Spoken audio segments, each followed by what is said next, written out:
بسم الله الرحمن الرحیم. غیور جان تاسو ته مخاطب یم. دا د درې ورځې شولې چې د حامد میر یو ویډیو دا زما په خیال د خواجه سعد رفیق صاحب د والد صاحب په برسې په موقع باندې هغې خطاب لراغلي و، هغې راغوښتي.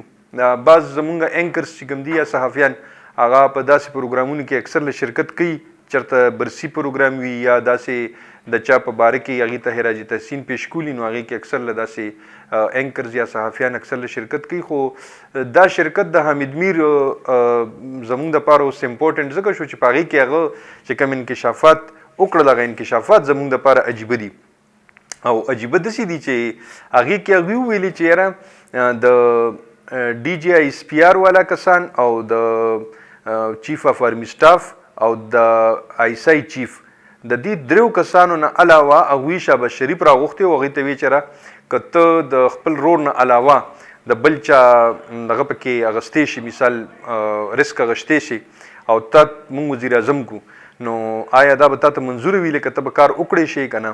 نو وایي شهباز شریف ورته وایي چې یاره زه د خپل رور نه علاوه لکه داسې قدمونه نشم اغستی. بیا هغوی خواجه سعد رفیق ته داسې وکتل او ورته ویلي چې وي او خواجه آصف صاحب ته وکتل، وایي که تاسو د دریو کسانو د ملیټري والا نه تپوس نشئ کولی، نو وایي د دې شهباز شریف صاحب نه خو تاسو تپوس کولی شئ ځکه چې خو روزانه تاسو سره میلاویږي. نو په هغې باندې هغوی هم سمون بکمن عمیون هغوی هم فی الحال خاموش دي، ډي جی آی اس پی آر هم پې خاموش دی او د نورو طرفونو نه هم پې چېرته اوسه پورې اواز رانغی او تر د اوسه پورې خبره ومکه شان وایل ده، هغه خبره اوږدېږي خورېږي. زمونږ دې ځای کې صرف یو سوال ده اوچتېږي چې آیا مونږ دلته الیکشن کیږي او که سلیکشن کیږي؟ که چېرې سلیکشن کیږي نو بیا د دې الیکشن د ډرامې څه ضرورت دی؟ بیا د دې الیکشن باندې د دې دونه خرچې څه ضرورت دی؟ بس دا خو دې ځل یې د نمبر شو، را روان ځل د بلاول نمبر شو، بل ځل به بیا د مریم نواز نمبر شي، پسې به د جنید صفدر نمبر شي. بس مونږ باندې به دقه خاندانونو کسان چې کوم دي وسیق کړ وسیق قودي پردي اپریدي ټول به راباندې حکومتونه کوي او بس همغې سره زمونږ د سیاست او جمهوریت لګام په لاس کې دی، بس چې هغوی په کوم طرف باندې بوځي بس هغه طرف ته هم دی بوځي. بیا خو دې ته د الیکشن ته خو بیا کم از کم ضرورت نشته چې په دې باندې د قوم دونه پیسه خرابېږي.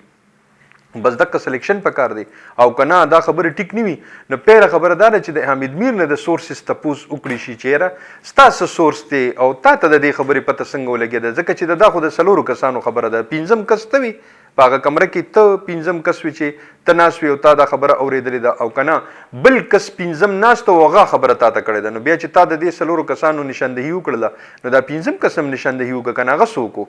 یو دویمه خبره چې د ملیټري طرف نه تر د اوسه پورې د دې خبرې تردید ولې ونه شو؟ هغوی ولې نه د دې خبرې تردید نه کوي؟ لکه څنګه چې ډي جی آی اس پی آر چې کوم دی هغه د نوي حکومت په راتلو باندې د ډالر په باره کې خبره کولی شي چې یاره ډالر مستحکم شو د دې نوي حکومت د راتلو د وجې نه، نو په کار ده چې په دې باندې مو کي دې په باره کې مو کي یا د حامد میر دی ډینای کي که نه هغې په باره کې د هغې تردید شای کي یا د تصدیق وکړي چې او دا خبره داسې شوې وه. نو که شوې وه نو څنګه شوې وه، په کم تناظر کې شوې وه، څوک پکې وو، ولې پکې وو؟ نو دا ټولې خبرې چې کومې دي دا جواب طلب دي او دی په وجه باندې دا خبرې اوس شروع دي. حامد میر نه خو څوک تپوس په ځکه نشي کولی چې هغه وایي زه صحافي یم زه خپل سورس ښکاره کول نه غواړم، بس ټیک شو زه هلې نه ښکاره کوي.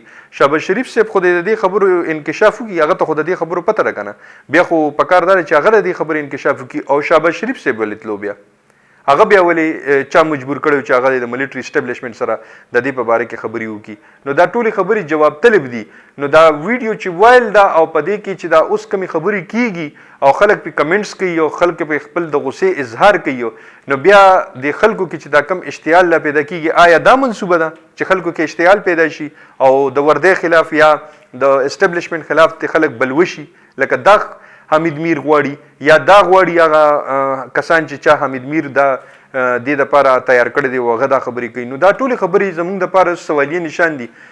مونږ په دې پلیټ فارم نه دا خبرې خواست کوو چې یاره د دې خبرې وضاحت دې وکړي شي چې آیا دا خبره ټیک ده که غلطه ده، که غلطه ده هم دې وضاحت وشي، که ټیک وي نو بیا د هغې په باره کې مونږ ته څه دلایل خو راکړي چې دا ولې کیږي. نو دا نننی ویډیو صرف او صرف د حامد میر د دغه ورکوټي شانتي کلیپ چې کوم د 5 منټ دی او هغې باندې تر د اوسه پورې میلیونز کسانو هغه وکتلو او په هغې باندې میلیونز تقریبا اوسه پورې کمنټس راغلي دي. نو د هغې جواب هم پکار دی. بیا اکثر له دا فاصلې زمونږ زیاتې شي. خوشحاله او بریالي اوسئ. د لوی الله په امان.